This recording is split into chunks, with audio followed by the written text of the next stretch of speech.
বিএনপির একদম high command থেকে আমাকে বলে দিয়েছেন যে আপনি নির্বাচন করবেন এবং আপনি এলাকায় যান, যে আমাদের যে দলীয় লোকজন আছে তাদের সঙ্গে আপনি যোগাযোগ রাখেন। অন্তত আল্লাহকে হাজির নাজির জেনে কথা বলতে চাই, যদি বাংলাদেশের সামনে নির্বাচন হয় আর বিএনপির সাথে আমরা জোট করতেছি, এই জোট যদি ঠিক থাকে সরাইল আশুগঞ্জ থেকে আমি নির্বাচন করব ইনশাআল্লাহ।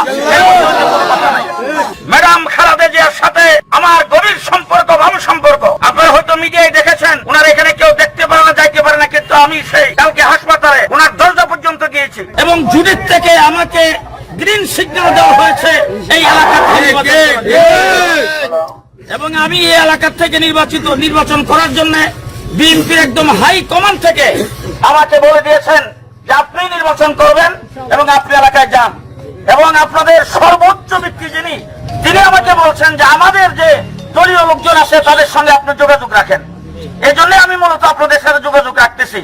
আমি এখন অন্তত আল্লাহকে হাজির নাজির জেনে কথা বলতে চাই, যদি বাংলাদেশের সামনে নির্বাচন হয় আর বিএনপির সাথে আমরা জোট করতেছি, এই জোট যদি ঠিক থাকে সরাইল আশুগঞ্জ থেকে আমি নির্বাচন করব ইনশাআল্লাহ।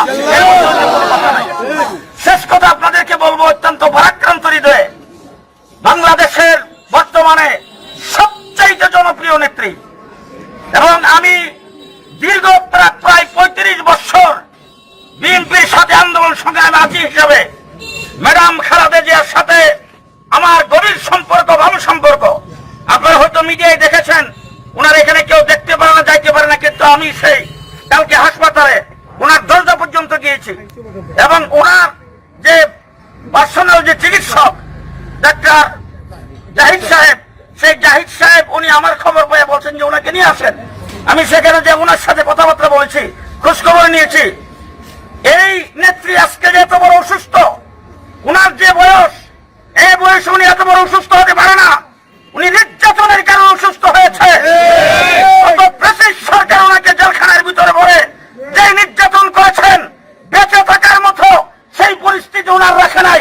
ওনাকে না খাওয়াইয়া, ওষুধপত্র না দিয়ে। তারেক রহমান আবার খুব স্পষ্ট এটা, সেটা হলো যে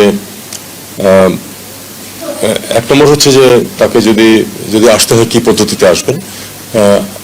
এটা নিয়ম হচ্ছে যখন পাসপোর্ট থাকে না বা মেয়াদ উত্তীর্ণ হয়ে যায়, তখন কেউ যদি আসতে চান তাহলে তাকে আমরা ওয়ান টাইম পাস একটা দিয়ে দিই আর কি, একবার দেশে আসার জন্য। তো এটা দিতে একদিন লাগে।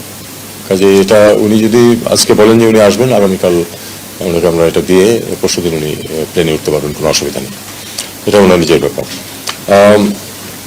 স্ট্যাটাস বা স্পর্শকাতর এটা উনি বলেছেন, সেটা আমরা সবাই জানি, পত্রিকাতেও এসেছে।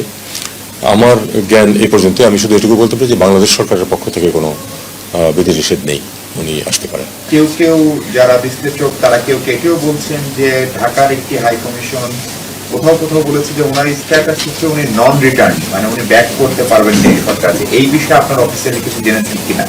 এবং 2007-08-এর যে তার বার্তা ছিল উইকিলিস্টে, সেখানে তৎকালীন মার্কিন দূতাবাস রিপোর্ট পাঠাচ্ছে যে mister Rahman might be a threat for USA.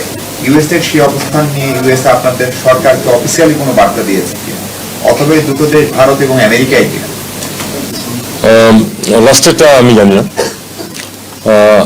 তার আগে প্রশ্নটার উত্তর হচ্ছে যে আমাদের কাছে এরকম কোনো বার্তা নেই, আমাদের কাছে এরকম কোনো বার্তা নেই। আর তাছাড়া